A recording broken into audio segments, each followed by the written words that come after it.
ताहि जाते हरिवंताहि नमः करिमंगल करियो ग्रंथ करण तो जाते मिले समाज सो पावे कदरा। श्री मोक्ष मार्ग प्रकाशक ग्रंथ से प्रथम अधिकार अंतर्गत भक्ताना स्वरूप की चर्चा चाले छे। पंडित जी कहे छे कि जे स्वयं अध्यात्मना रंग थी रंगायेलू होय, जे स्वयं आत्मानो अने जैन धर्मनो श्रद्धानी होय, पहली विशेषता थी चर्चा थी गई कि आत्मानु श्रद्धानी हुई और जैन धर्मनु श्रद्धानी हुई। सौथी पहला विशेषता।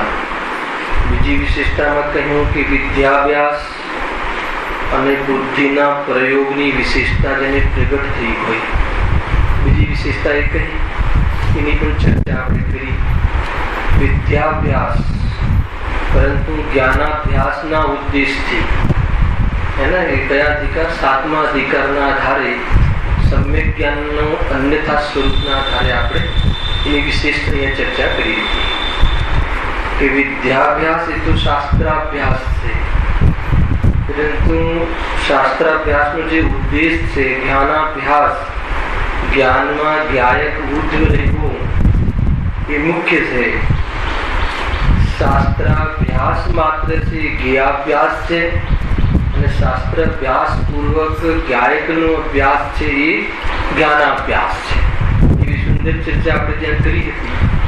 अने मूल तो आ विद्याभ्यास नो धारक अने बुद्धिना प्रयोगमां कुशल अर्थात तो तत्वना प्रयोगमां कुशल बुद्धि एम लई लो कि जे तत्वनो अभ्यास है एना प्रयोगमां क्या कोने कई जातनी बीमारी से, निश्चयाभासी से, कि व्यवहाराभासी से, योग्याभासी से एवी बीमारी नो ख्याल आवता ए प्रमाणे शास्त्रनो अर्थात तो तत्वनो प्रयोग करे।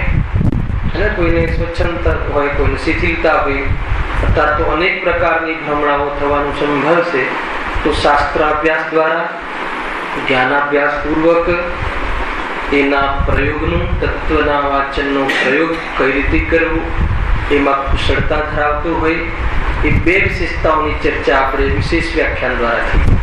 त्रीजी विशेषता आपणे सामान्य त्यां स्थापना करी हती, मंगलाचरण करी हती। त्रीजी हवेनी आजे चर्चा करीशुं। जो पेज नंबर 15 वक्ताना स्वरूपमां वળી चौथी 5 मिनिट छे। 5 मिनिट वળી सम्यक ज्ञान वडे सर्व प्रकारना व्यवहार निश्चयादि रूप व्याख्याननो अभिप्राय जे पीछांतो होय त्यां आवे छे ने એટલે સ્ટાર્ટ કર્યું હતું। જે બે વિશેષતાઓ બતાવી એની ચર્ચા આપણે કરી। એમાં એક વાત મુખ્ય એ પણ બતાવી હતી, મુખ્ય વાંચન કરાવવું વાંચવું એ ક્રિયાઓનો નિષેધ નથી, અભિપ્રાયમાં શું છે વક્તાના એ મુખ્ય છે। અને એનો અભિપ્રાય અર્થાત તો એની શ્રદ્ધા અર્થાત તો એનો દૃષ્ટિકોણ ખોટો હોય તો ઘણા દોષો ઉત્પન્ન થઈ જાય અને એ માર્ગમાં અર્થાત તો કલ્યાણ માર્ગમાં નિમિત્ત બની શકતો નથી। ભક્તની વિશેષતામાં આ વાત જે દોષ રહિત હોવો જોઈએ। અને ત્યાં એક વાત એ પણ કહી હતી કે એનું પ્રયોજન અન્ય જીવો મતલબ માર્ગમાં લાગે એ તો હોય, परंतु पोते मार्ग में चालवाना उद्देश्य वाळुं होवुं जोईए अने कोई बीजा समझी जाए एटला मात्रथी संतुष्ट थवानो अभिप्राय न होवो जोईए। अने एक बहु मोटी बात आपणे लास्ट टाइम करी हती प्रवचनमां आपणे पंडित जी बतावी हती कि एवुं प्रयोजन न होवुं जोईए कि बधा समझे छे एमां संतुष्ट थई जाय। बधाने समजावा मात्रनो अभिप्राय न होवो जोईए અને સમજીને સંતુષ્ટ થઈ જાય કે ભાઈ બધા સમજે છે એટલે સંતુષ્ટ થઈ ગઈ તો એવી જાતિનો દોષ પણ ન હોવો જોઈએ એની ચર્ચા આપણે ત્યાં કરી। હવે વળી સમ્યક જ્ઞાન વડે સર્વ પ્રકારના વ્યવહાર નિશ્ચયાદિરૂપ વ્યાખ્યાનનો અભિપ્રાય જે પીછાંતો હોય. બહુ ઊંચી વાત છે. 3 સ્ટેપમાં ગુરુદેવના પ્રવચનમાં આનું વિભાજન કર્યું છે. પહેલા તો એ કહ્યું કે શ્રદ્ધાની ઓછી ચર્ચા, શ્રદ્ધાનમાં કેવું હોવું જોઈએ. હવે બીજું સ્ટેપ ચાલે છે કે જ્ઞાન કેવું હોવું જોઈએ. પછી ત્રીજું સ્ટેપ ચાલશે કે કસાયો ઉપશમ હોવી જોઈએ. 3 પ્રકારની વિશેષતાની વાત છે. અર્થાત તો એક પ્રકારથી વક્તાની ઓરથી લઈએ તો વ્યવહાર શ્રદ્ધા એ પાકું હોવું જોઈએ, આત્મશ્રદ્ધાનો ઉદ્દેશ હોવો જોઈએ. અને આત્મશ્રદ્ધાની હોય તો શું વાત કહેવી કે આત્માની અનુભૂતિપૂર્વક. અને મુખ્ય તો એ કહી પણ દીધું કે આત્મજ્ઞાની જ હોવું જોઈએ વક્તા, એમ પણ કહી દીધું હે ને. એના આધાર પર આપણે એનો પણ ખુલાસો કર્યો હતો કે અત્યારે જે વક્તા જે ચાલી રહ્યા છે પછી એનું શું તો કહે છે કે એ તો સ્વાધ્યાયનો ક્રમ છે. આપણે જે કરી રહ્યા છે વ્યવહાર એ પ્રવચન ન કહેવાય હે ને. એ તો એક પ્રકારથી સ્વાધ્યાયનો ક્રમ છે, અભ્યાસ કરી રહ્યા છે આપણે. મુખ્ય વક્તા તો હે ને કોણ છે? સર્વજ્ઞ દેવ પરમાત્મા ગણધર દેવ પંડિત ટોડરમલજી પૂજ્ય ગુરુદેવશ્રી જે મૂળ જે આત્મજ્ઞાની છે એ જ મુખ્ય વક્તા છે. અર્થાત તો પરમાર્થી એ જ વક્તા છે. એમના દ્વારા કહેલા તત્વોની આપણે ભેગા બેસીને એની વ્યાખ્યા કરીએ છીએ, વ્યાખ્યાન કરીએ છીએ, એનો સ્વાધ્યાય કરીએ છીએ. એટલે કુલ મળીને અહીંયા પણ આપણે બધા શ્રોતા છીએ.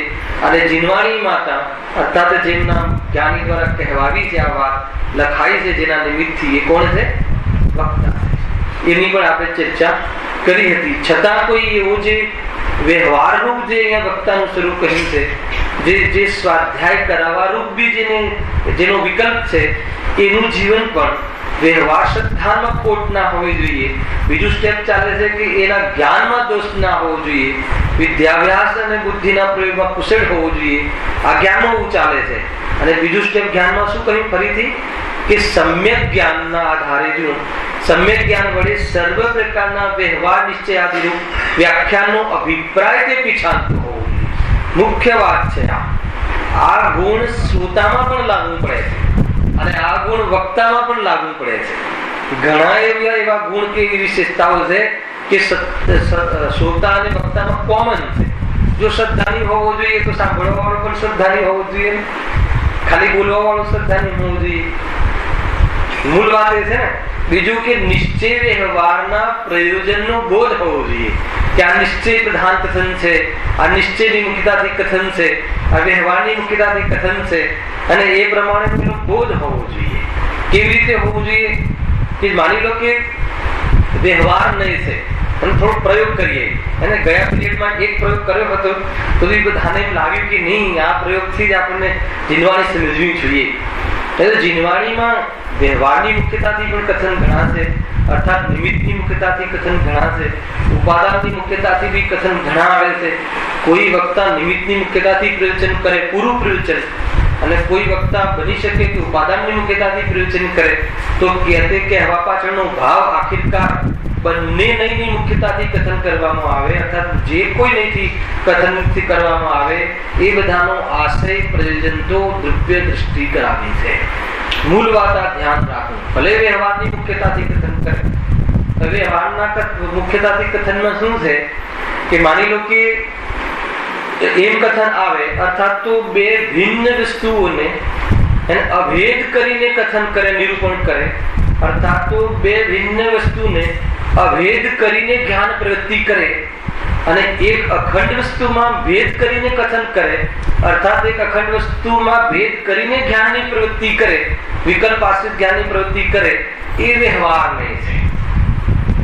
એને કોઈ ક્રિયા વ્યવહારથી છે એમ નહીં. માની લો કે એમ કહેવામાં આવે કે મુનિરાજને જે દેહ આશ્રિત જે ક્રિયાઓ છે, કઈ છે દેહ આશ્રિત ક્રિયાઓ?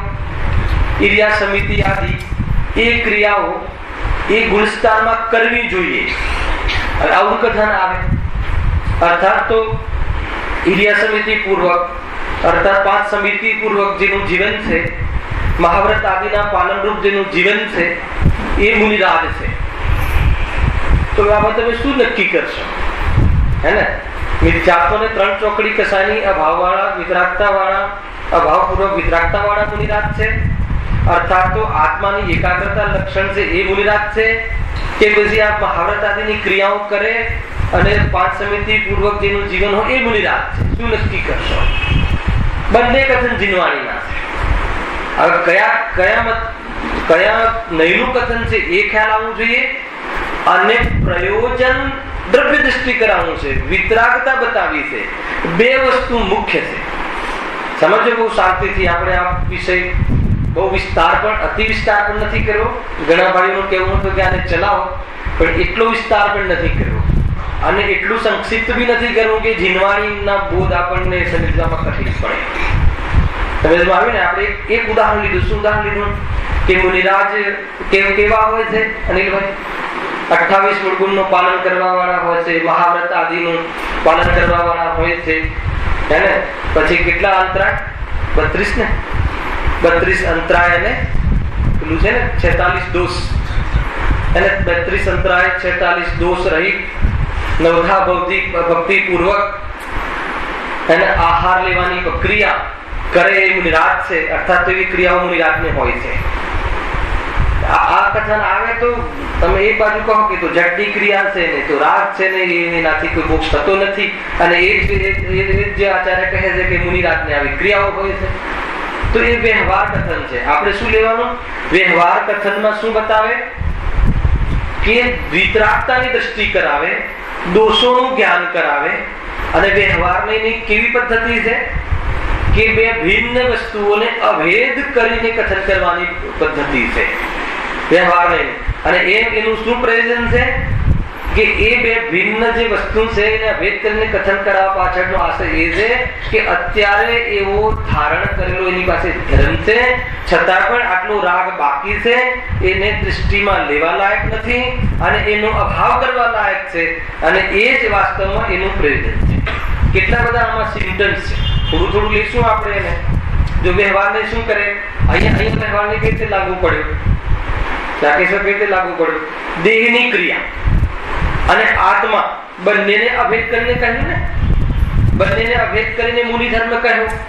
મુનિ ધર્મ તો વિતરાગતા છે, છતાં રાગની અને જળની ક્રિયા, એટલી મન કસાય રૂપ રાગની ક્રિયા અને બહારમાં દેહ આશ્રિત ક્રિયા, જળની ક્રિયા અને આત્મા એ વિતરાગી આત્મા થઈને મુનિ દશા કહી. તો કેમ કહી? એમાં કેટલો બોધ થયો? વ્યવહારને શું કરે? નિશ્ચયનું પ્રતિપાદન કરે.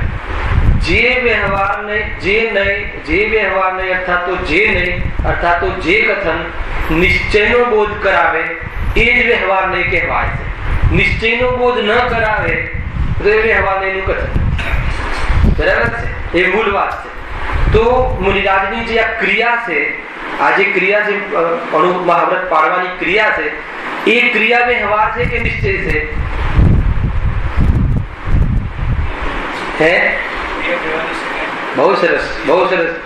ક્રિયા વ્યવહાર નિશ્ચય રૂપ નથી હોતી.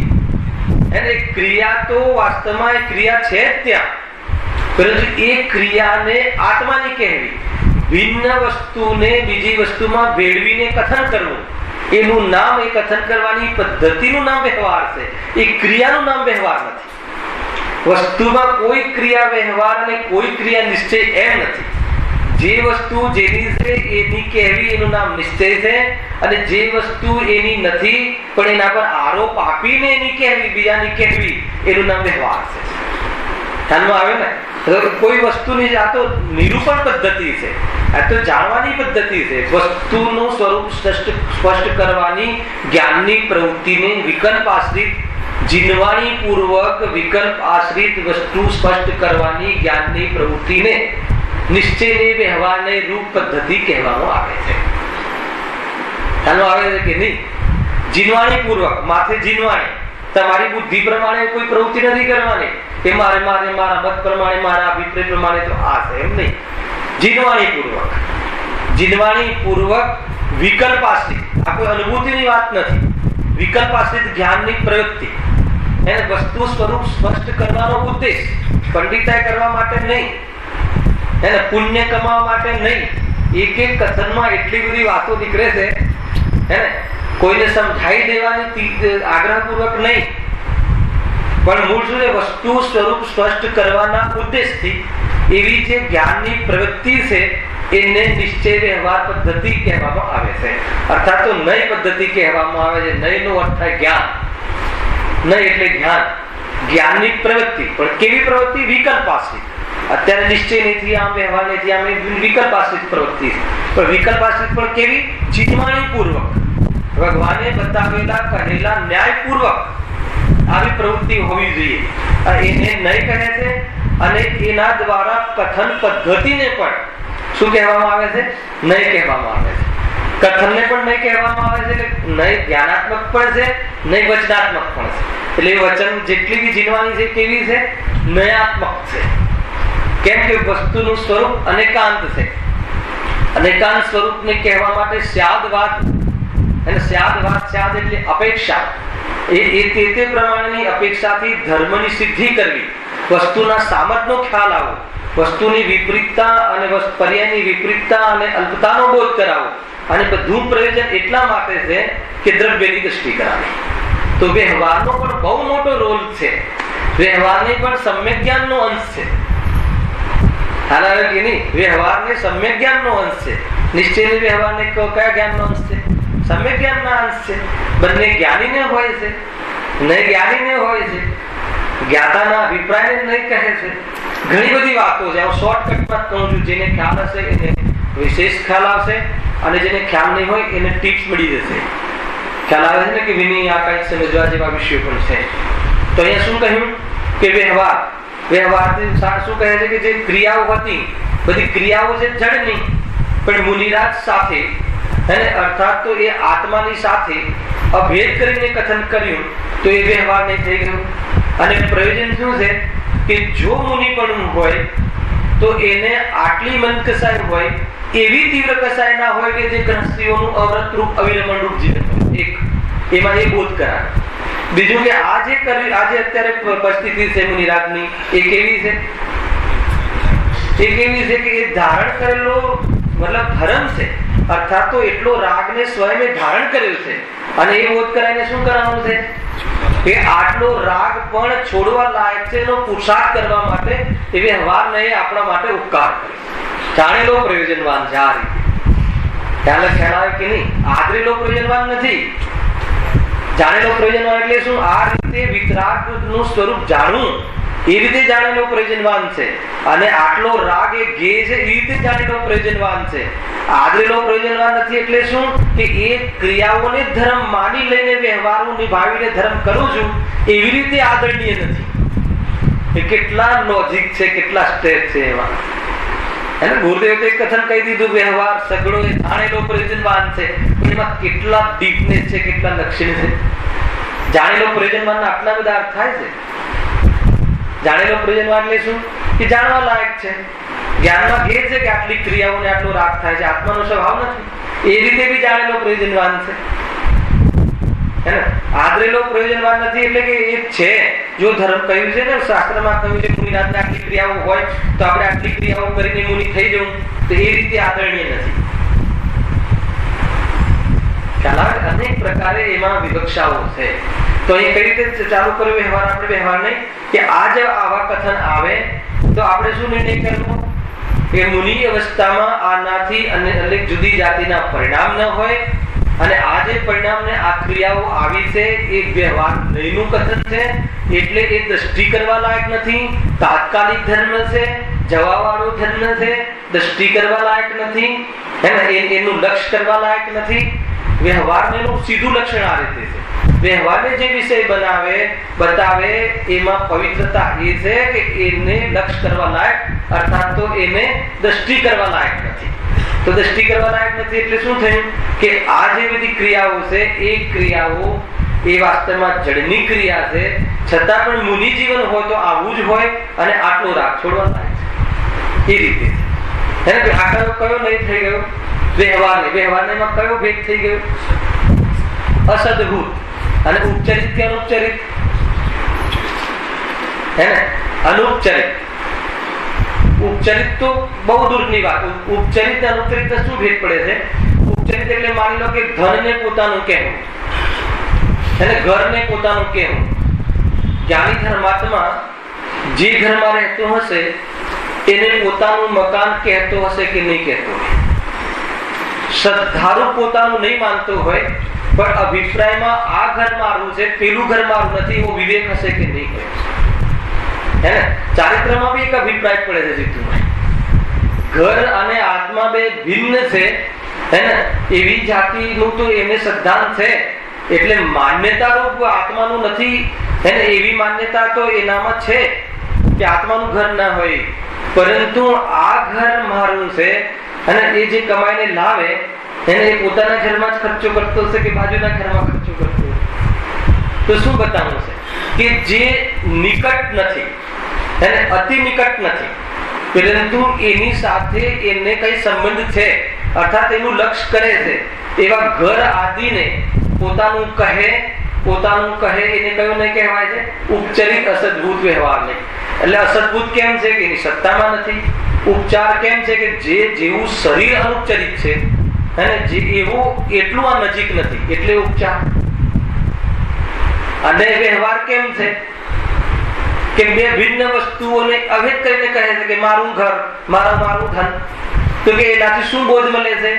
આપણે શું નક્કી કરી ડેફિનેશન કે વિતરાગતાનો બોધ અર્થાત દ્રવ્ય પર દ્રષ્ટિ કરાવવાનું કામ પ્રતિપાદન કરે છે. તો આમાંથી કઈ રીતે દ્રવ્ય દ્રષ્ટિ થાય? જો આમાં એક તો જીવન સુધરી જાય, શું લાભ થાય છે કે એનાથી સ્વપત્ની, પરપત્ની, સ્વધન, પરધન, સ્વઘર, પરઘર એવો વિવેક ખ્યાલમાં આવે અને એના પર નક્કી થઈ જાય કે ભાઈ આ મારી પત્ની છે, એ સિવાય બાકીની બધી મારી પત્ની નથી. રાગ છે તો જેટલો રાગ છે એમાં પણ કેટલો વિવેક રહે. એક તો વ્યવહારને એ કામ કરાવે છે, બરાબર છે. બીજું શું કરાવે છે કે હજુ આ ઘરમાં દેખાઉં છું, આટલું લક્ષ થાય છે એટલે આટલો રાગ મારે બાકી છે, એ પણ જ્ઞાન કરાવે છે. બે બોધ કરાવે છે ને. એવી રીતે દેહમાં, હવે દેહને આત્માનો કહેવો તો કયો નહીં થઈ ગયો? અનુપચરિત વ્યવહાર નહીં, અનુપચરિત અસદભૂત વ્યવહાર નહીં. અસદભૂત કેમ કે આત્માની સત્તામાં નથી. અનુપચરિત કેમ કે ધન આદિ જેવો ઉપચાર નથી. જ્યારથી આત્મા મતલબ એ જન્મ લે છે અને અંત સુધી સાથે રહે છે, એટલા માટે અનુપચરિત કહ્યું. અને કેમ વ્યવહાર કે બે ભિન્ન વસ્તુઓને અભેદ કરીને કથન કર્યું. તો વ્યવહારને માં શું આપણે નક્કી કર્યું હતું કે વિતરાગતાનો બોધ કરાવે. કઈ રીતે વિતરાગતાનો બોધ કરાવે કે આપણો રાગ હજુ મારો હોય છે એ ટાળવા જેવું છે, એ રીતે આપણને બોધ કરાવે છે. અને દેહ આશ્રિત ક્રિયાઓ કરવાનું પરિણામ આવે તો પણ છ કાયમી જીવોની હિંસાથી રહિત અહિંસાનું પાલન કરવા જેવું જીવન હોવું જોઈએ, એ આનાથી ખ્યાલમાં આવે. કેમ કે દેહ અને આત્માને એક કહેવો કે જે એક નથી પણ એક કહેવો, તો એમને એક નથી કહેતા. જીવ સ્વયં દેહને ધારણ કરે છે, ધારણ કરેલો ધર્મ છે. પૂર્વકૃત કર્મના ઉદયથી તે પ્રકારના દેહને ધારણ કરવાની યોગ્યતા આત્માની થઈ છે. એટલે ભાઈ એ દેહમાં આત્મા બિરાજમાન છે તો તમે એને દેહના નિમિત્તથી પણ એને કોઈ દુઃખ પહોંચે એવા કાર્ય ન કરવા જોઈએ. દેહ અને આત્માની એકતામાં પણ એકત્વ પણ બતાવવામાં પણ વ્યવહારનો વિષય છે એમ નક્કી કરવાથી બે ભિન્ન છે એવું જ્ઞાન થાય છે. અને જ્યાં ભિન્ન હોવા છતાં અત્યારે આત્મા બિરાજમાન છે એટલે કોઈ કીડીના શરીરને એમાં આત્મા નથી એમ માનીને કે ભાઈ આમાં તો આત્મા છે જ નહીં એમ માનીને મસળી ન નાખે, એવું જ્ઞાન એ કહ્યું. કીડી જે છે જો તમને આત્મા દેખાય છે તે હવે કીડી જતી હોય તો તમે શું કહો? ભાઈ જીવ છે. ક્યાંથી કહ્યું તમે? જીવ તો દેખાતો નથી પણ જીવ છે ક્યાંથી કહ્યું? કારણ કે તમને ખ્યાલ છે કે કીડીના શરીરમાં જે આત્મા રહેલો છે બંનેને એક મળીને કહેવાનો વ્યવહાર છે, પણ બતાવો જીવ છે. જીવ બતાવે છે તો વ્યવહાર, જીવ ન બતાવે તો વ્યવહાર જ નહીં. ખ્યાલ આવે છે ને? જીવનો બોધ કરાવે ને તો વ્યવહાર. મૂળ વસ્તુ સ્વરૂપનો બોધ કરાવે, વસ્તુ સ્વરૂપની દૃષ્ટિ કરાવવામાં નિમિત્ત બને તો વ્યવહાર. એ તો વ્યવહાર નહીં. આત્મા અને શરીર બંને એક સાથે રહે છે એ વ્યવહાર છે કે નિશ્ચય? તો કે ન વ્યવહાર છે ન નિશ્ચય છે. એ તો વાસ્તવમાં એ ધર્મ ધારણ કરે, એ તો સત્ય ક્રિયા છે, ક્ષણિક સત્ય છે. ખ્યાલ ક્ષણિક સત્ય છે. એ કોઈ વ્યવહાર કે નિશ્ચય એમ ન ઘટે. પણ એક બે વસ્તુને ભિન્ન વસ્તુને એક કરીને જે નિરૂપણ કર્યું એ પદ્ધતિને વ્યવહાર કહેવામાં આવે. અને એ સમ્યક ત્યારે કહેવાય કે એ પદ્ધતિથી આપણને જીવનો બોધ થાય, અર્થાત તો આત્મા પર દ્રષ્ટિ જાય કે ભાઈ એમાં જીવ છે એને એમાં, અને ઘણી રીતે અરે કેવા કર્મ કર્યા છે કે જે એકેન્દ્રિય આદિ જીવમાં હું જન્મ્યો, અર્થાત હું પણ આવામાં જન્મ્યો હોઈશ. તો બોધ શું કરાવે વ્યવહારે? હેને કરાવે કે નહીં? પોતાના અપરાધનો બોધ કરાવે. એટલે જેવી મતલબ કે આખી પદ્ધતિ તમારી વાંચવાની બદલાઈ જશે. એકેન્દ્રિય જીવની કોઈ ચર્ચા આવી કર્ણના યોગમાં, તો હવે એકેન્દ્રિય જીવનું જે ફંડામેન્ટલ છે એ તો તમે સમજી લીધું કે એકેન્દ્રિય કર્મના ઉદયથી જે જીવ જે પર્યાને પ્રાપ્ત કરે છે એને એકેન્દ્રિય જીવ કહે છે. એને પરીક્ષામાં જવાબ બી લખી દીધો, પાસ પણ થઈ ગયા. તો કે એમ નથી. એ શું કહેવા માંગે છે કે એકેન્દ્રિય જીવ હોય તો કે એકેન્દ્રિય આદિ જીવ છે, એમાં પણ જીવ વિરાજમાન છે. તો તમારો ચરણાનુયોગ સુધરી જાય. ચરણાનુયોગ સુધરી જાય તો એ કથનનો ભાવ તમે સમજ્યા. તમે સમજો શું કહેવા માંગે છે જયેશભાઈ? બીજું શું? અનેક રીતે કે એકેન્દ્રિય છે તો તમારો વિકલ્પ કેવી રીતે આ રીતે એકેન્દ્રિયમાં એકેન્દ્રિય જેટલું જ્ઞાન ઉગાડ થાય એટલું હીન થઈ જતું હશે આત્માનું જ્ઞાન એ જન્મ લેતું હશે. તો કે ધારણ કર્યું છે તો પૂર્વમાં એવા કર્મના આધાર પર ધારણ થાય છે. એટલે મેં પણ આવા અનેક પ્રકારના કાર્ય કર્યા હશે અને આવા ભવ કર્યા હશે, તો એવી પ્રકારના પરિણામથી નિવૃત્ત થવું જોઈએ. અનેક પ્રકારે આપણને બોધ આપે વિતરાગ માર્ગમાં લગાવવાનું, એનું નામ વ્યવહાર છે. ખ્યાલ આવે? કદાચ આ રીતની ચર્ચા તમે બહુ વખત નહીં થઈ હોય. જયારે જે વાત આવવાની હોય આવે, સમજવું જોઈએ. એને અહીંયા મેં તો ઘણી વાર ઘણી ચર્ચાઓ કરી છે. ઘણી અત્યારે અમારે 47 નહીં પણ ચાલે છે પ્રવચન સાહેબ. એટલો આનંદ આવે એવું છે ને તમને જીનવાણી વાંચતા આવડી જશે કે વ્યવહારના કથનનો શું ઉદ્દેશ છે, નિશ્ચયના કથનનો શું ઉદ્દેશ છે. બધી વસ્તુ આપણને ખ્યાલ આવેલી છે કે આવા કથન જોવા મળશે. હે ને લાસ્ટ ટાઈમ બી બતાવ્યું હતું ને કે વસ્ત્રનો એક ટુકડો રાખે એને એ સાધુ નથી અને એ પોતાને સાધુ માને ને મનાવે તો નિગોદમાં જાય છે. હવે કહે કે કપડાને ને આત્માને શું લેવા દેવા? તો કે વ્યવહાર કથન છે. કઈ રીતે વ્યવહાર કથન છે કે કપડાનો ટુકડો રાખવાનો પણ ભાવ ન આવે એવી વિતરાગતા સહિત મુનિ રાગ કરે. કપડાનો ત્યાગ કરીને મુનિ થવાય એમ નથી. કપડાના રાગનો ત્યાગ થઈ ગયો હોય, એને શરીરના ઉપર કપડા ન દેખાય એવી જાતિનું એ નિરૂપણ છે. એટલે બતાવે છે કપડાની ઓરથી, પણ બતાવવું છે શું છે? વિતરાગતા. તો એ વ્યવહાર થઈ ગયો ને. મતલબ આત્માનો એનો ધર્મ બતાવવા માટે બીજાની સહાય લેવી પડી, એને એનું નામ વ્યવહાર છે. એ રીતે જ આખી પદ્ધતિ છે. એટલે અત્યારે કયું ચાલે છે? સદબુદ્ધ અસદબુદ્ધમાં. અસદબુદ્ધમાં બે ભિન્ન વસ્તુઓને અભેદ કરીને કહેવાની જે પદ્ધતિ છે, જાણવાની જે પ્રવૃત્તિ છે, એ જાણીને નિશ્ચયનો બોધ કરવાનો ઉદ્દેશ છે, એને વ્યવહાર નહીં કહે છે. એક તો આ અહીંયા મુખ્ય વાત રહી. તો આપણે દેહને આત્માનો કહીએ છીએ કે નથી કહેતા? દેહને આત્માનો કહેવો એ મિથ્યાત્વ છે કે સમ્યક છે? કે દેહને આત્માનો માનવો એ મિથ્યાત્વ છે. ખ્યાલમાં તો બસ શું કામ કહો છો? એનું છે નહીં તો કે ત્યાં ઉભ્યો છે એટલે કહીએ છીએ. એવું પણ નથી કે દેહમાં દેહની સંયોગમાં અથવા એના પ્રદેશોમાં આત્મા નથી. એનું જ્ઞાન કરાવવું છે કે એને ધારણ કર્યું છે કે આવું ધારણ કરવું કોણે કર્યું છે? કે આત્માએ ધારણ કરેલો ધર્મ છે. દેહને 10 પ્રાણ રૂપ ધારણ કરવું એવી યોગ્યતા પ્રાપ્ત કરવી એ આત્માનો ધારણ કરેલો ધર્મ છે. પણ એ કેવો છે? બે ભિન્ન વસ્તુઓથી મળીને થયેલો છે. એટલે કેવો છે? તાત્કાલિક છે. કેવો નથી? ત્રૈકાલિક નથી. એટલે શું કરવું? દ્રષ્ટિ ન કરવી. કેવી દ્રષ્ટિ ન કરવી? કાયમ છે એવી દ્રષ્ટિ ન કરવી. એટલો જ છું એવી દ્રષ્ટિ ન કરવી. બોલો વ્યવહારને શું કર્યું? હાલ આવે કે નહીં? શું કર્યું વ્યવહાર? તો આ કલા હોવી જોઈએ. વ્યવહાર નહીંથી નિશ્ચયનો બોધ થાય છે. એટલા માટે એને અહીંયા સ્થાન મળ્યું. ટોટલ જે 3 જીનવાણી મુખ્ય કર્ણાનુયોગ, ચરણાનુયોગ આદિ તો પ્રથમાનુયોગ તો વ્યવહારની મુખ્યતાથી જ કથન છે. દ્રવ્યાનુયોગમાં એકમાત્ર નિશ્ચયના મુખ્યતાથી કથન જોવા મળે છે. હે ને? અને ગુરુદેવના 80% પ્રવચન નિશ્ચયની નહીની મુખ્યતાથી છે. કથનની મુખ્યતાથી, પણ એવું નથી કે એમનામાં કોઈ વ્યવહારનું કથન જ ના. આ બધું એમ નહીં. એક તો કહે બોલતા બોલતા શું કહે, એટલે આત્મા અનંત ગુણનો પિંડ છે માન લો એમ કહે, અર્થાત આત્મામાં રાગનો અભાવ છે. પછી શું બોલી જાય છે તરત, અહો હો અનંત ઉપકાર એકોનો, જો કેવી રીતે નિષ્ઠાય હતો એમને વ્યવહારનું કેટલું એમને નોલેજ છે. મતલબ કે વાણીનો આત્મામાં ત્રણેકાર અભાવ છે. આત્મા અને વાણી વચ્ચે અત્યંત અભાવ છે. આત્મા વાણીને કરી શકે, બોલી શકે એમ છે નહીં. પછી શું બોલે, શું કહે, આ વાત 100 ઇન્દ્રોના વચ્ચે કોને કહી, સર્વજ્ઞ ભગવાને કહી.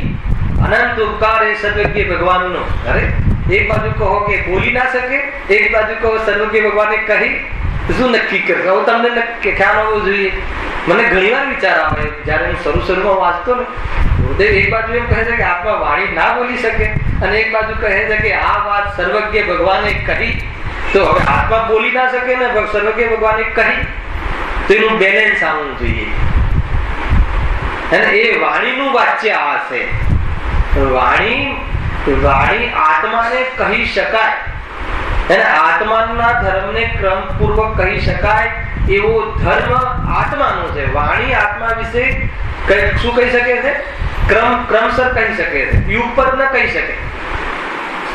એટલે આત્મા વક્તવ્ય પણ છે ને આત્મા અવક્તવ્ય પણ છે. ઘણી અંદરમાં વાતો આવે છે.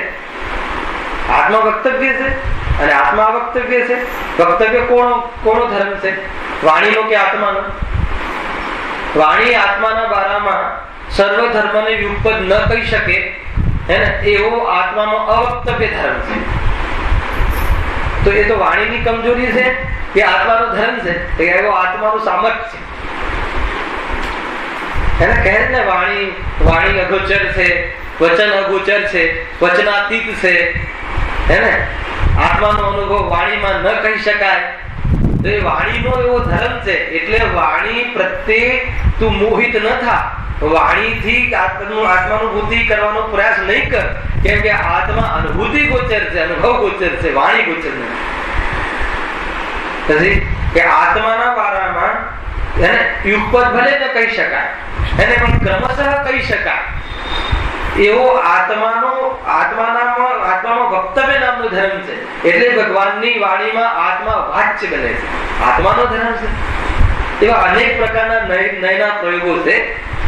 એ જયારે મોકો પડશે ત્યારે લઈશું આપણે. અત્યારે આપણે નિશ્ચય લેવાની પદ્ધતિ ચાલે છે ને, તો કેવી રીતે છે કે એક તો આપણે બે ભિન્ન વસ્તુઓને અભેદ કહીને કહેવાની જે પદ્ધતિ હતી એમાંથી આપણે કાઢ્યું એકેન્દ્રિય જીવ છે. તો એકેન્દ્રિય જીવ છે, આ જીવ એકેન્દ્રિય છે. એ કયા એનું કથન છે? વ્યવહારનું કથન છે. તો વ્યવહારનું કથન છે. એક બાજુ કહો કે આત્મામાં તો ઇન્દ્રિયનો અભાવ છે, એને નિશ્ચયનું કથન છે. તો કે બે કથન સત્ય છે અને પોતપોતાના વિષયમાં સત્ય છે. તો આત્મા બંને રૂપ છે એમ નહીં. એ અપેક્ષા એ સત્ય છે, વ્યવહાર નહીં, નિશ્ચય નહીં, એની અપેક્ષા સત્ય છે. વ્યવહારને જે વસ્તુ બતાવે છે એને દ્રષ્ટિ કરવા લાયક નથી, એનું નામ વ્યવહાર નહીં છે. કે એકેન્દ્રિય છે એમ જે કહ્યું છે, તો આત્મા સર્વથા એકેન્દ્રિય નથી. અર્થાત આત્મા 10 પ્રાણ રૂપ સર્વથા નથી, 10 પ્રાણ રૂપ ધારણ કર્યા નથી એવું પણ નથી. 10 પ્રાણ એનો મૂળ સ્વભાવ નથી. જીવત્વથી જીવે છે કે 10 પ્રાણથી જીવે છે? જીવત્વથી જીવે છે મૂળ તો, પણ વર્તમાન સંસારમાં પણ 10 પ્રાણથી એનું જીવન છે કે નહીં? એ 10 પ્રાણથી જીવન છે તો કેમ છે? તો કે એને ભાવ કર્યા છે, તો એ રીતે 10 પ્રાણની યોગ્યતા બની છે, એટલે શરીરના સંયોગમાં છે. પણ એ ધર્મ કેવો છે? બે વસ્તુ મળીને ક્રિએટ થયેલી અસમાન જાતિ દ્રવ્ય પર્યાય આવી ગઈ ને. પછી કેવી છે અસમાન જાતિ દ્રવ્ય પર્યાય? તાત્કાલિક છે કે ત્રૈકાલિક છે? તાત્કાલિક છે, ક્ષણિક છે. પછી ક્રમ પ્રવાહના ક્રમમાં છે, આગળ પાછળ નથી, બધું જ તમારે કામમાં આવશે. એ અસમાન જાતીય દ્રવ્ય પર્યાય જે છે એ અનુપચરિત અસદભૂત વ્યવહારનો વિષય છે. એટલે આપણે પેલું મગજમાં ખ્યાલ આવ્યો ને જ્ઞાનમાં વ્યવહારનો જે વિષય હોય એનો બોધ કરી અને એ બંનેમાં વાસ્તવિક સ્વરૂપ શું છે એ નક્કી કરવા માટે, અર્થાત વર્તમાનમાં આવું ધારણ કર્યું છે એ ત્રૈકાલિક નથી એ નક્કી કરવા માટે વ્યવહારનો જીનવાણીમાં ઘણો ઉપકાર છે ને. વ્યવહારને ઉપકારી છે, નિશ્ચયને પૂજ્ય છે. ખ્યાલ આવે કે નહીં? હા, બહુ સરસ. એટલો ઉપયોગ હોવો જોઈએ. સર્વજ્ઞ ભગવાન ઉપકારી છે અને શુદ્ધાત્મા પૂજ્ય છે. ઉપકારનો અર્થ ગુરુદેવ કરતા ઉપકારનો અર્થ નિમિત્ત હે ને. ઉપકાર એટલે નિમિત્ત. તો એ રીતની આ ધારા ચાલે છે. બરાબર સમજવું જોઈએ. તો એ રીતે વ્યવહારની વાત થઈ. હવે આગળના બે વ્યવહારનું છે. કયા વ્યવહાર છે? સદભૂત વ્યવહાર. તો એના કથનો પણ જોવા મળશે જીનવાણીમાં. માન લો કે આત્મા મતિ શુદ્ધ જ્ઞાન પર્યાય વાળો છે કે નહીં? તો એ આત્મા કેવું છે? અલ્પજ્ઞ છે. આત્મામાં મિથ્યાત્વ છે, આત્મામાં રાગ છે, આત્મામાં દ્વેષ છે ને. તો આ રાગ દ્વેષ છે શું થઈ ગયું? એની કઈ પર્યાય થઈ ગઈ? વિકારી પર્યાય. વિકારી પર્યાય, વિપરીત પર્યાય, અલ્પ પર્યાય. એ અલ્પ પર્યાય રૂપે કોણ છે? આ બધી પર્યાય રૂપે આત્મા સ્વયં છે. આત્મા આ પર્યાયોથી અભિન્ન છે, પરંતુ ભેદ કરી હે ને, ભેદ કર્યો કે ના કર્યો? આત્મામાં રાગ છે એ ભેદ થઈ ગયો. આત્મા રાગી છે એ અભેદ કથન છે. અને આત્મા વાસ્તવમાં રાગી એ કાલે રાગી થઈ જાય છે. આખો આત્મા રાગ આત્માથી અભેદ છે કે ભિન્ન છે? કથનચિત ભિન્ન છે, કથનચિત અભિન્ન છે. આપણી પાસે કથનચિત તો છે ને. તો કથનચિત ભિન્ન કઈ રીતે છે? કે આત્મામાં રાગ ભિન્ન છે એ ભેદ કરે છે. તો અખંડ અભેદ કઈ રીતે છે? રાગને અને આત્મા વચ્ચે કયો સંબંધ છે? અચ્છા, જ્ઞાન ગુણ ને બધું ભણાયેલું છે ભાઈ દ્રવ્ય ગુણ પર્યાયમાં. જ્ઞાન ગુણ ને આત્માને કયો સંબંધ છે? હે ને, ભૂલી ગયા કે શું? કયો? નિત્ય તાદાત્મ્ય. એ નિત્ય તાદાત્મ્ય સંબંધ છે. એટલે કાયમી એકરૂપ રહેવાનો સંબંધ છે. અને પર્યાયને અને આત્માને કેવો સંબંધ છે? અનિત્ય તાદાત્મ્ય. પણ તાદાત્મ્ય તો છે ને. તાદાત્મ્ય એટલે એક પણ છે ને, પરંતુ કેવું છે? અનિત્ય છે. એટલે એ પર્યાયો આત્માથી તાદાત્મ્ય પડે છે. જેટલો આત્મા છે એવડી પર્યાય છે. બંનેના પ્રદેશ ભેદ નથી. ધ્યાનમાં આવે ને, બંનેના પ્રદેશ ભેદ નથી પર્યાયના અને આત્માના. અપેક્ષા સમજવી. તો એ પ્રમાણે કઈ પર્યાયો છે? મતિ જ્ઞાન, શુદ્ધ જ્ઞાન, અવધિ જ્ઞાન, મન પર્યાય જ્ઞાન, સમ્યક મતિ, સમ્યક શુદ્ધ, સમ્યક અવધિ, આ બધી અલ્પ પર્યાયો છે. તો એ અલ્પ પર્યાયો અને એ જાતિના જે કોઈ વિપરીતતા, કોઈ રાગ આદિનો બોધ કરાવો એ કામ કર્યું. કેવી મતિ શુદ્ધ જ્ઞાનની પર્યાય છે. તો એ અલ્પ પર્યાયોનો બોધ કરાવે. પણ કેવી છે? આ સદભૂત છે. આત્માથી અભિન્ન છે એટલે સદભૂત છે. પછી ઉપચરિત છે અને ઉપચરિત સદભૂત વ્યવહાર. વ્યવહાર કેમ? એક હોવા છતાં, અખંડ હોવા છતાં, એ વખતે ક્ષણિક પણ તાદાત્મ્ય હોવા છતાં ભેદ કરીને કથન કર્યું. એકમાં ભેદ કરો, અખંડમાં ભેદ કરો, એવો પણ વ્યવહાર છે. અખંડમાં ભેદ કરીને શું બતાવ્યું? કમજોરીઓ બતાવી. એટલા માટે શું થઈ ગયું? આ વ્યવહાર છે. આત્માની સત્તામાં છે કે મચ્છી જ્ઞાન કોઈ બહાર નથી. એટલા માટે સદભૂત છે. અને ઉપચારથી કેમ છે? છોડવા લાયક છે. વાસ્તવિકતા નથી એની. એટલા માટે ઉપચરિત કર્યું. હવે અનુપચરિત અસદભૂત વ્યવહાર. અને આત્માને જ્ઞાનમય કહેવો. આત્માને જ્ઞાનમય કહેવો એ નિશ્ચય કે વ્યવહાર. ને આત્માને જ્ઞાનમય કહેવો એ વ્યવહાર છે. ભેદ વ્યવહાર આવે ને, ગુણ ને ગુણીમાં ભેદ કર્યો ને, તો કે શું કામ કર્યો? તો ભેદ છે ની વસ્તુમાં. ભેદ હોવા છતાં અભેદરૂપ અખંડ વસ્તુ છે.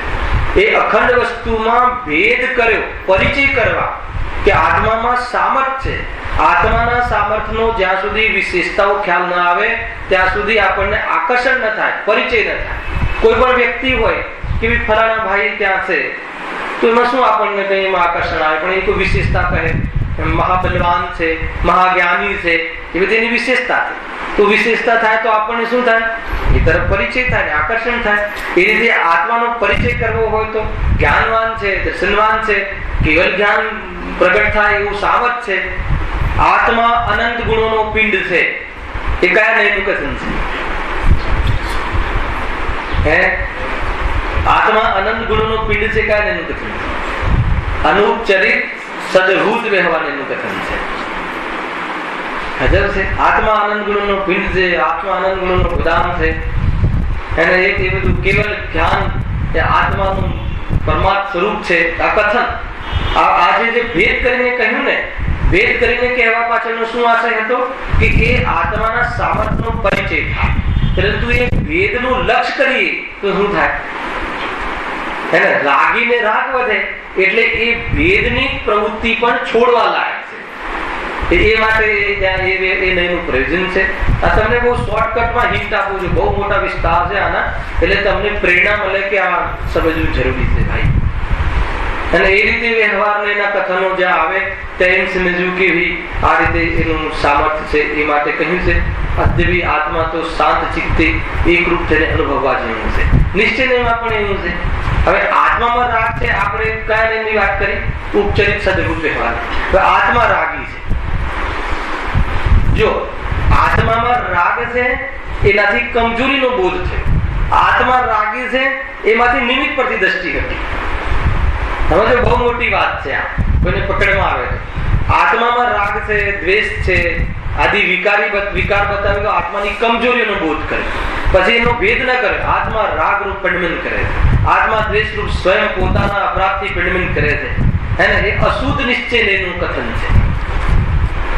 નિશ્ચય કેમ કે પરમાર્થ મતલબ કે વાસ્તવમાં રાગ આદિ અભિન્ન છે. એટલે નિશ્ચય જેનો છે એનો કહેવો એ નિશ્ચય એ પરિણમિત થાય છે. રાગ કોનો આત્મા પરિણમિત થતો રાગ પર પડે? દરેક અલ્પજ્ઞ ચાહે જ્ઞાની હોય કે અજ્ઞાની હોય, સાધક દશાવાળા જીવોનો રાગ ને એ પણ રાગ રૂપ પરિણમન થાય છે. એવું નહીં સમજ્યું કે આ જ્ઞાનીની વાત નથી. પણ એ શું માને છે? અશુદ્ધ નિશ્ચય નથી માને છે. અર્થાત અશુદ્ધ નિશ્ચય નથી માને એટલે શું? આ અશુદ્ધતા છે. સ્વયં હું પરિણમું છું. મતલબ મુનિરાજને એવું થતું હશે કથનમાં એમ આવે એને ભવ્ય જીવોના ભાગ્યના કારણે એને પ્રવચન સાર લખવાનો ભાવ આવ્યો, અર્થાત તો મોક્ષમાર્ગ લખવાનો ભાવ આવ્યો. તો મને જે રાગ આવ્યો, મુનિરાજ એમ માનતા છે કે આજે મને રાગ આવ્યો એ ભવ્ય લોકોના કારણે આવ્યો એમ માનતા. તો એમનો રાગ ક્યારે નહીં મટે. એને ભવ્ય અનાદિ અનંત હોય છે. ભવ્ય તો રહેતા જ હોય છે સમાજમાં. અને સાંભળવા વાળા તો ક્યારે નહીં મટે. પછી ક્યારે બી બધે કાર્ય એમનું સંપન્ન નહીં થાય. અરે પોતાને રાગ આવ્યો છે ને પોતે જ ભાવ કરવાનો છે. પછી સાંભળવા વાળા ઉભા હોય તો બી અંદરમાં જવાનો ભાવ આવે તો અંદર જતા રહે. અગર જો એમ કહે કે નહીં તમે લોકો છો એટલે મને ભાવ આવે છે તો અંદર ક્યારે જશે? ખ્યાલ આવે છે કે નહીં? એટલે એ અશુદ્ધ નહીં, એ જાણે છે કે આ અશુદ્ધતા છે, આ વસ્તુનું સ્વરૂપ નથી. અને બીજું શું નક્કી કર્યું એમને કે મારા દ્વારા થયું છે એટલે કોઈના કારણે મને કઈ પ્રવચન સાર લખવાનો ભાવ આવ્યો છે એવી કોઈ વાત નથી. નિમિત્તથી દ્રષ્ટિ હટાવી છે. અશુદ્ધ નિશ્ચય એનું કથન એ કહે. હવે એક દેશ શુદ્ધ નિશ્ચય, સાક્ષાત શુદ્ધ નિશ્ચય અને પરમ શુદ્ધ નિશ્ચય. નિશ્ચયના 4 પ્રકારના કથન હોય. આ શુદ્ધ નિશ્ચયનું કથન થઈ ગયું. પછી એક દેશ નિશ્ચયનું શું હોય છે કે રાગ જે છે એ રાગ આદિ આત્માનો નથી. રાગ આદિ કર્મકૃત છે.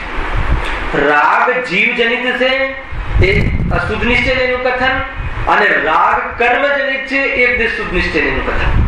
કઈ રીતે કર્મજનિત છે? જેને પોતાના શુદ્ધાત્માને જોયો હે ને એને ખ્યાલમાં આવે છે, અનુભૂતિ થયા પછી ખ્યાલમાં આવે છે કે હું કર્મના ઉદયથી થતા સંયોગોમાં લક્ષ કરું છું તો રાગ થાય છે. પણ જ્યાં આત્મામાં જોઉં છું ત્યાં રાગ નથી. એટલે આ બધો જે રાગ છે એ કર્મના લક્ષથી થવા વાળો કર્મજનિત છે. એટલે જ્યાં સ્વામિત્વનો નિષેધ કરાવે એ એક દેશ શુદ્ધ નિશ્ચય. સમજો, નિમિત્તનો નિષેધ કરાવે એ અશુદ્ધ નિશ્ચય છે. રાગના સ્વામિત્વનો નિષેધ કરાવે એ એક દેશ શુદ્ધ નિશ્ચય છે. એક દેશ શુદ્ધ થઈ સ્વામિત્વનો થયો ને રાગ છે. આત્મામાં રાગ છે. આત્મામાં રાગ નથી એમ કોણ કહે છે? પરંતુ આત્માનો નથી, મારો નથી. તો કોનો છે? કર્મનો છે. આ કે કર્મનો છે. તો કઈ રીતે કર્મનો છે? તો કે કર્મ ઉદયમાં આવ્યા, એનાથી જે સંયોગો મળ્યા એમાં મેં લક્ષ્ય કર્યું એટલે રાગ થયો, પણ જ્યાં આત્મામાં જોઉં છું તો એમાં રાગ નથી, એટલે આ કર્મના લક્ષ્યથી થતો છે, એટલે એનો હું સ્વામી નથી. એક દેશ નિશ્ચયને શું કરાવે છે ભાઈ? રાગના સ્વામિત્વનો નિષેધ કરે છે. એટલે એક કથનથી રાગના સ્વામિત્વનો નિષેધ થયો. પછી એક આગળ સાક્ષાત શુદ્ધ નિશ્ચયને, સાક્ષાત શુદ્ધ નિશ્ચયને શું કહે છે કે ભાઈ રાગ ઉત્પન્ન થતો નથી. લોકાલોક જાણે છે. કોણ જાણે છે લોકાલોક? કેવલી ભગવાન. પરંતુ એમને રાગની ઉત્પત્તિ જ થતી નથી. થાય છે ને રાગની ઉત્પત્તિ?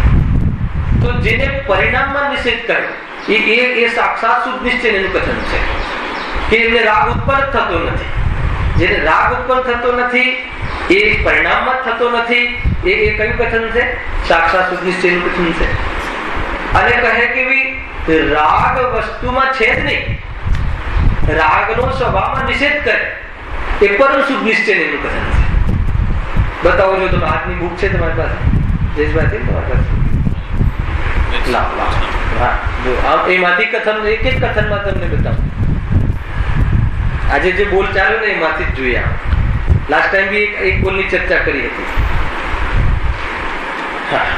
81 નંબરનો બોલ ચાલ્યો ને, જો એમાં લખ્યું પેજ નંબર 29 પર, આત્મામાં ક્રોધમાન આદિ દેખાય. આત્મામાં ક્રોધ આદિ દેખાય એ કયા એનું કથન છે?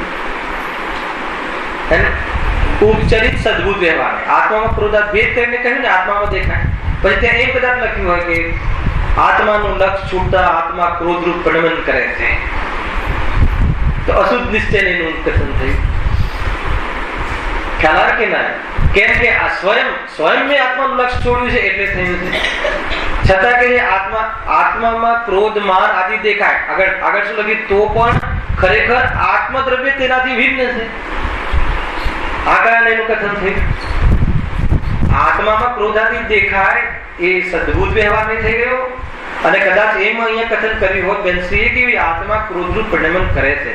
જ્યાં આત્માના સ્વરૂપનું લક્ષ છોડે છે ત્યાં ક્રોધરૂપ પરિણમી જાય છે, તો અશુદ્ધ નિશ્ચયનું કથન થાય. અને આત્મામાં રાગાદિ ક્રોધાદિ છે એમ કહ્યું એ સદભૂત ઉપચરી સદભૂત વ્યવહારનું કથન થયું. તરત જ બેનશ્રી કહે છે કે આત્મદ્રવ્ય તેનાથી ભિન્ન છે.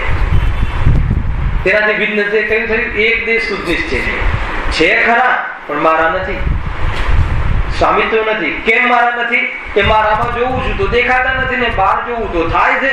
એટલે આત્મામાં થવા છતાં મારા નથી. બહાર જવું તો આવે છે, મારામાં રહું તો નથી આવતા. એટલે હું એનો સ્વામી નથી. કેટલું સુંદર છે. આગળ જો, આગળ કહે છે વસ્તુ સ્વભાવમાં મલિનતા નથી. તો આ રાગ આદિ ક્યાં નથી? વસ્તુ સ્વભાવમાં તો છે જ નહીં. હે ને? રાગ દ્વેષ આત્માના નથી. કોઈ એમ કહે રાગ દ્વેષ આત્માના નથી એમ કહે તો એ કાંઈ એનું કથન છે. કેમ કે આ કથન ન સમજતા બહુ બધી મતલબ કે ઘણા એમાં ઘણી પેલી શું કહેવાય કે શંકા ઉત્પન્ન થાય છે. કે આ નિમિત્ત અર્થાત નિશ્ચયની મુખ્યતાથી કથન સાંભળીને આવે ને, અરે આટલા રાગી તો છો તમે, અને તમે કહો છો કે રાગ દ્વેષ આત્મામાં છે જ નહીં. ને ઘણી વખત આપણે લોકોનું શું છે રાજેશભાઈ, આપણે લોકો આ બધું સાંભળેલું છે, આપણને આ વાતના કઈ કોન્સેપ્ટ ખબર છે, પરંતુ કોઈ સીધો આવી જાય અને એકદમ ક્રોધ કરીને જ આવ્યો હોય ઘરેથી, એને અને કહે કે રાગ દ્વેષ જો આત્માના છે જ નહીં, તારામાં રાગ દ્વેષ નથી. શું વાત કરો છો? મારામાં રાગ દ્વેષ નથી? તો રાગ દ્વેષ નથી કયા નિશ્ચય કયા એનું કથન ખબર હોવું જોઈએ કે મારા સ્વભાવનું કથન ચાલે, આ પરમ શુદ્ધ નિશ્ચયનું કથન ચાલે. પછી બીજા દિવસે પાછો આવે પ્રવચનમાં અને એમ કહેવામાં આવે કે રાગ રૂપ તું પોતે પણ નમે છે. તો કે આ કયા એનું કથન છે કે તને પત્નીએ ક્રોધ નથી કરાવ્યો, તું સ્વરૂપ ભૂલીને તે ક્રોધ કર્યો છે, તું સ્વયં પણ નમ્યો છે, કે અશુદ્ધ નિશ્ચયનું કથન છે. ખ્યાલ આવે છે ને? અરે ભાઈ રાગ તારા છે પણ તારા ચેતનને લક્ષણથી મળતું નથી આવતું. તું જોતો ખરો એ દુઃખરૂપ છે, કર્મને લાવવા વાળા છે, એને જળને સંયોગ કરાવવા વાળા છે, સ્વયંમાં જ્ઞાન નથી રાગમાં, અને આત્માને જ્ઞાન કરાવવામાં નિમિત્ત નથી. અને તું જ્ઞાનમય છે, તું રાગને જાણે છે, આકુરતાને જાણે છે, તારાથી ભિન્ન જાણે છે, તું તો ચેતન છે. તો એ કયું નહીં થઈ ગયું? તારાનો છે પણ તું એ નથી, તું એનો સ્વામી. એકદમ શુદ્ધ નિશ્ચય. અરે ભગવાન પૂરા લોકાલોકને જાણે છે, અને તું જ્યારે તારા આત્મામાં સમાઈ જાય છે હે ને, અને તારું આખું લોકાલોકનું જ્ઞાન ખીલી જાય છે, સ્વરૂપમાં રહે છે એને, ત્યારે રાગ ઉત્પન્ન થતો નથી. સાક્ષાત શુદ્ધિ સાક્ષાત થઈ ગયું. પછી વળી કથન પાછું કોઈ એવું આવે એ આત્મામાં રાગ દ્વેષ ત્રણેય કાળે નથી, તો એ સ્વભાવ એ પરમ શુદ્ધ નિશ્ચય એનું કથન ખ્યાલમાં આવે છે ને. અશુદ્ધ નિશ્ચય નહીં, રાગ ને કર્મજનિત કહે છે, જીવજનિત કહે છે. જીવજનિત કહેવાથી આપણને નિમિત્ત પરથી દ્રષ્ટિ હટે છે. એક દેશ શુદ્ધ નિશ્ચય ને રાગ ને કર્મજનિત કહે છે. કર્મજનિત કહેતા સ્વામિત્વનો નિષેધ કરાવે છે. સાક્ષાત શુદ્ધ નિશ્ચય ને પરિણામમાં રાગનો નિષેધ કરાવે છે હે ને. સાક્ષાત શુદ્ધ નિશ્ચય શું કહે છે? પરિણામમાં રાગ આદિનો નિષેધ કરાવે છે. અને પરમ શુદ્ધ નિશ્ચય નહીં, રાગનો સ્વભાવમાં નિષેધ બનાવે છે. ચારે વસ્તુ ખ્યાલ આવી ગયો. એક દેશ શુદ્ધ નિશ્ચય નહીં મોક્ષ માર્ગ છે, સાક્ષાત શુદ્ધ નિશ્ચય નહીં મોક્ષ છે, અને પરમ શુદ્ધ નિશ્ચય નહીં મોક્ષ અને મોક્ષ માર્ગનું કારણ છે. ખ્યાલ આવે છે કે નહીં? આખી આ તમને સામાન્ય શોર્ટકટમાં નહીં ચક્ર બતાવ્યું. એટલું જબરજસ્ત નિશ્ચય ના કહેવાના કથન, નિશ્ચય ના કથન તમારે આવે કે એક જ સંસારમાં તો શુદ્ધ ને જ લખે છે. શુદ્ધ નહીં થઈ, અને માનો કે કેવું છે, માનો પ્રવચન સાથ ચાલતો હોય ત્યારે કહે કે આત્મામાં રાગથી જે થાય છે એ રાગ આત્માથી અભિન્ન છે, અને સમયસાર ચાલતો હોય ત્યારે કહે કે આત્મા જે છે એ આત્મામાં જે રાગ થાય છે એનું વ્યાપક કર્મ સાથે છે. બંને વસ્તુ છે કે નહીં? અને પ્રવચન સાર કે આત્મામાં જે રાગ વ્યાપે છે એને તો આત્મા અને રાગને વ્યાપક કહો તો કહો, પણ રાગ કર્મ અને આત્મા એની વચ્ચે વ્યાપક સંબંધ નથી. હવે ક્યાંથી તમે સમજો? આ નવું ખ્યાલ નહીં આવે તો બંને એક જ આચાર્યના કથન છે. જો કે આ જે આત્માના કહ્યા એને અશુદ્ધ નિશ્ચયનું કથન છે, કર્મના કહ્યા એક જે શુદ્ધ નિશ્ચયનું કથન છે. અને બંનેના કથનમાં બોધ કોનો કરાવવામાં આવે છે? પરમાત્મા જ કરાવવામાં આવે છે. દ્રવ્ય પર દ્રષ્ટિ કરાવે, ચાહે નિશ્ચયની હોય કે ચાહે વ્યવહારની. અને આમ બી આવે કે શુદ્ધ નહીંથી જોવામાં આવે તો આત્મામાં રાગ આદિ ઉત્પન્ન થતા નથી. અને બીજો એક શુદ્ધ નહીં પાછું એમ કહે કે શુદ્ધ નહીંથી જોવામાં આવે તો આત્મામાં રાગ આદિ છે જ નહીં. બંનેમાં અંતર છે. એક કહે છે ઉત્પન્ન થતા નથી, એક કહે છે નહીં. ઉત્પન્ન થતા નથી એટલે હતા એનો અભાવ થઈ ગયો, અને સ્વરૂપમાં એવા સમાઈ ગયા કે હવે ઉત્પન્ન જ નથી થતા. અને એક કહે છે કે હતા જ નહીં, ત્યાં જોયું તો રહ્યા નહીં. ખ્યાલ આવે કે નહીં? એ કેટલું મેજિક છે આ, મતલબ કે ત્યાંથી તમને ખ્યાલ આવે કે બહુ સુંદર વસ્તુઓ છે. ઘણી વસ્તુઓ છે ભાઈ, નિશ્ચયની વ્યવહારની. મતલબ કે ગુરુદેવે એમના પ્રવચનમાં 7 તત્વની મુખ્યતા ત્યાં ચર્ચા કરી છે કે 7 તત્વ રૂપ પરિણમન જે કરે છે, અને 7 તત્વ રૂપ પરિણમન આ સ્વરૂપ પર બી પરિણમન કરે છે ને, પણ એમાં હે ઉપાદેય પરિણમન જે છે તો એમાં નિશ્ચય વ્યવહાર લાગશે. આશ્રવ આદિ આત્માના કહ્યા એ વ્યવહારથી છે એટલે એ હે છે. અને સંવર નિજરા એ આત્માનો ધર્મ છે, આત્માના સ્વભાવનું છે, પ્રગટ કરનારું ઉપાદેય છે નિશ્ચયથી કહ્યા. અને આત્મા જે શુદ્ધાત્મા છે એ તો આશ્રયભૂત ઉપાદેય છે. તો આ રીતે તમે હે ઉપાદેયનો વિવેક પણ નિશ્ચય વ્યવહારથી કરી શકો. ત્યાં એમને એ રીતનું ઉદાહરણ લીધું છે, એમના પ્રવચન વાંચી લેજો. ઘણી બધી વસ્તુઓ છે ભાઈ. એટલે નિશ્ચય વ્યવહારના કથન જે છે ને એ આવશે તમારે, તો એ પ્રમાણે જેમ કે આ સમજાવ્યું ને એ રીતે તમને ખ્યાલ આવે. નહીં તો તમને કોન્ટ્રાવર્સી થશે. ઘડીમાં કહો છો કે ક્રોધમાન આદિ દેખાય, અને ઘડીમાં એમ કહો છો કે છે નહીં. એ એક જ પેરેગ્રાફ. અને કોઈ જે એકદમ નવું આવે કે આમાં શું કહેવા માંગે, ક્રોધમાન આદિ તમે કહો છો દેખાય છે આત્મામાં, અને બીજી બાજુ કહો છો કે વસ્તુ સ્વરૂપમાં છે જ નહીં. તો દેખાય છે એ કોઈ ભ્રમ નથી, એને વ્યવહાર ને જ્ઞાનનો વિષય છે, એનો પણ વિષય છે. ક્રોધાદિ દેખાય છે આત્મામાં, પણ જે દેખાય છે કેવા છે એ પણ વ્યવહાર નહીં બતાવે છે કે ભાઈ એ વિપરીત છે, એ વિકારી છે, ક્ષણિક છે. કયા રાગદ્વેષ ની રાગદ્વેષનો થોડો ભેદ કરીએ તો હે ને? વેપારનો રાગ તમે એમાં નાખો અને ભગવાનનો રાગ, ગુરુદેવનો રાગ તમે રાખો. એમ નથી બધો રાગ.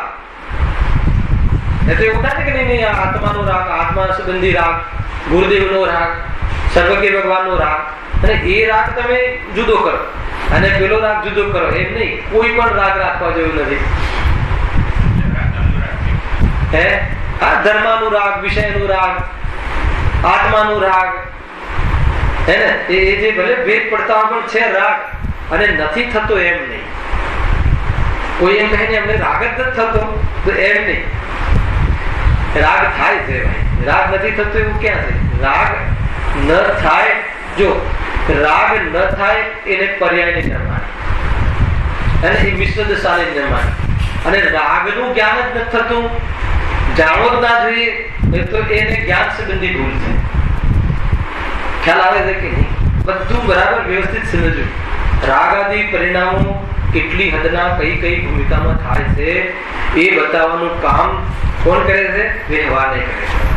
હવે ચરણાના યોગમાં તો બધી એવી જ વાત આવશે, એવી મતલબ કે અણુવ્રત ધારણ કરવા, હે ને? રાત્રિમાં ન ખાવું. ખ્યાલ આવે છે કે નહીં? તો એ શું બતાવે છે કે રાત્રિમાં ન ખાવું એટલે શું? રાત્રિમાં ન ખાવાથી ધર્મને શું સંબંધ? ખાવાને ને આત્માને સંબંધ જ નથી, તો પછી આ વ્યવહાર શું કામ બતાવો છો? ખ્યાલ આવે કે ના આવે? આત્મા અનાહારી છે, તો એ ખાય કે ન ખાય? અરે આત્મા અનાહારી છે તો રાત્રિમાં ખાવું જોઈએ એવું તમે ક્યાંથી કાઢ્યું? ત્યારે અનાહારી છે તો પછી ખાવાને ન રાત્રિમાં કે ન દિવસમાં, પહેલા તો એ નક્કી કરો. અરે કહે છે કે રાત્રિમાં ખાવાની જે ભાવ એટલી તીવ્રતા આવે છે, એટલી પાપ બુદ્ધિમાં સ્વરૂપની ઉપજ નથી થઈ શકતી. એટલે જેને હવે તૈયારી થઈ છે આત્માની અનુભૂતિને, એને એવા પરિણામ નથી હોતા. ઇન્ડિકેશન કરાવે છે. જેમ જેમ જેમ જેમ કસાયો ઘટે છે એમ એમ કેવી રીતે વિરક્ત થાય છે બહાર પ્રવૃત્તિથી એનું જ્ઞાન કરાવે છે. પણ કોઈને આત્માની વિતરાગતાનો તો કોઈ ખ્યાલ જ ના હોય અને માત્ર પ્રવૃત્તિમાં લાગી જાય તો વ્યવહારાભાસ. એ બધું આવશે સાતમા અધિકારમાં. નિશ્ચયાભાસ કઈ રીતે થાય ને વ્યવહારાભાસ. આપણો એટલો મોટો વિષય આ લીટીમાં નથી. આ તો કઈ પદ્ધતિથી જે વક્તાનું બહુ જવાબદારી બને છે અને એનું પ્રયોજન બતાવે. નિમિત્તની મુખ્યતાથી કથન કરે તો એટલું વજન ના આવી જવું જોઈએ કે નિમિત્ત સામેવાળો કર્તા માની લે. ખ્યાલ આવે કે નહીં? અને નિશ્ચયનું એ રીતનું પ્રવૃત્તિ ના કરે કે જીવ સક્ષમ થઈ જાય, પર્યાયને માને જ નહીં. તો બંનેનું બેલેન્સ જો વક્તામાં ના હોય તો સ્વયંનું તો હિત કરે, એના નિમિત્તથી ઘણા જીવનો હિત થઈ જાય. આ એટલા માટે વક્તામાં વિશેષતા નાખે. એને વ્યવહારના પ્રરૂપણામાં નિશ્ચય કમજોર ના પડવો જોઈએ, અને નિશ્ચયની પ્રરૂપણામાં વ્યવહારથી ભ્રષ્ટ થઈ જાય એવી જાતિની શૈલી ના હોય. એનું નામ સાચો વક્તા. કોઈ બી નયનું કથન કરે હે ને, એ પણ વાત તો બતાવે દ્રષ્ટિની. ભલે ને એ તો નિમિત્તની પ્રધાનતાથી આવે કથન. તો એ બંને વસ્તુ એ આ વક્તાની એક જે એક વિશેષતા, જે ક્વોલિટી છે ને, એ ક્વોલિટીની વાત આવે છે. તો સ્વયં ડૂબે ને બીજાને ડુબાડે, એને એવી વસ્તુ છે ભાઈ. પુણ્ય તો કરવું જોઈએ ને. હે માની લો કે ઘણા જીવને એમ થતું હોય છે કે ભાઈ આ બધું નહીં કરીએ, હે ને, મતલબ પુણ્ય આદિ નહીં કરીએ તો દ્રષ્ટિ કઈ રીતે ચાલશે, આત્મામાં જતા રહેશું તો પછી ઘણા વિદ્વાનોને કહ્યું કે તું પુણ્ય પર ભરોસો રાખ, આ બધું કરેલે પુણ્ય તો કમાઈ છે. યદ્યપિ સત્ય છે કથન, આત્માનુભૂતિમાં આત્માની વિચાર કરે તો એવી શુદ્ધિમાં પુણ્ય તો કમાશે, પણ એને વેટેજ ના આપવું જોઈએ. સમજ્યું? એને મુખ્યતા ના બતાવવી જોઈએ. એને એમ કહેવાય કે ભાઈ પુણ્યનો ઉદય તારે આવે તો પણ તું છકી નહીં જાય એવી રીતે જીવન જીવી શકે, અને પાપનો ઉદય આવે તો બી તું જીવન જીવી શકે એવી કલા છે. અમે તો એ તને પુણ્ય તો કમાઈશ જ, પણ પુણ્યના કમાવાના ઉદ્દેશથી તને આ વાત નથી કરતા. ખ્યાલ આવે કે નહીં? તારી પાસે અત્યારે ભલે પુણ્ય કમાતો હોય, પરંતુ પૂર્વના પાપનો ઉદય આવે તો પણ તું શુદ્ધાત્માની લાગણીને, શુદ્ધાત્માનો પ્રેમ અને શુદ્ધાત્માના વલણથી જીવીશ તો જોતો ખરો એ કેવી જાતિનું જીવન તને જીવવા મળશે. અને એ રીતે નહીં વાંધો નહીં, એ તો વ્યવસ્થા થઈ જશે, તારું પુણ્ય તો, અરે પુણ્યનો એનો પક્ષ નહીં કરાવ. એક તો ઈચ્છતો હોય અને પુણ્યની ઈચ્છા રાખીને ધર્મમાં પ્રવેશ કરે તો એનું કલ્યાણ નહીં થાય. એટલે વક્તાની કેટલી જવાબદારી બને છે કે એ વ્યક્તિ ક્યાંથી પ્રશ્ન પૂછે છે કે શું જાણવા માંગે છે, અર્થાત તો સભામાં કઈ જાતિની વિકૃતિ આ પ્રવૃત્તિથી થઈ શકે એમાં વક્તા બાહોશ હોવો જોઈએ. એને તો અહીં જ થઈ જાય. એમાં આવે છે કે નહીં, જીવ શું લઈને જશે અહીંયાથી એ વક્તાને બરાબર ખ્યાલ. વક્તા એટલો જીનવાણી જ્યાં મતલબ એટલું મહત્વપૂર્ણ કાર્ય છે. અનંત સંસારનો અભાવ કરાવવા માટે જે કાર્ય થતું હોય ઘણું સમય પર હે ને, તો એ રીતે ખ્યાલ ના આવે વિષય જે જામેલો ને. એટલે કે આ વિષય વળી પાછું ઓર ડેવલપ કરીશું, થોડું 5 મિનિટ રિવિઝન બી કરીશું કાલે, અને હજુ નિશ્ચિત બધી સામાન્ય જાણકારી આપણે લઈશું. એટલો આનંદ આવે એવી વસ્તુ છે અને ભયમુક્ત થઈ આવે એવી વસ્તુ છે. એવા ઘણા દ્રષ્ટિકોણ છે, એ ચર્ચા આપણે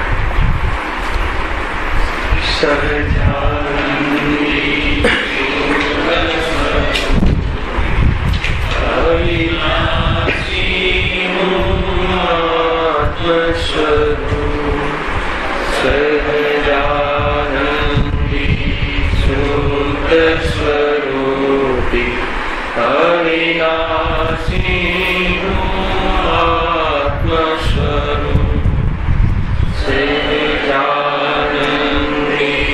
શુદ્ધ સ્વરૂપી અવિનાશી આત્મ સ્વરૂપ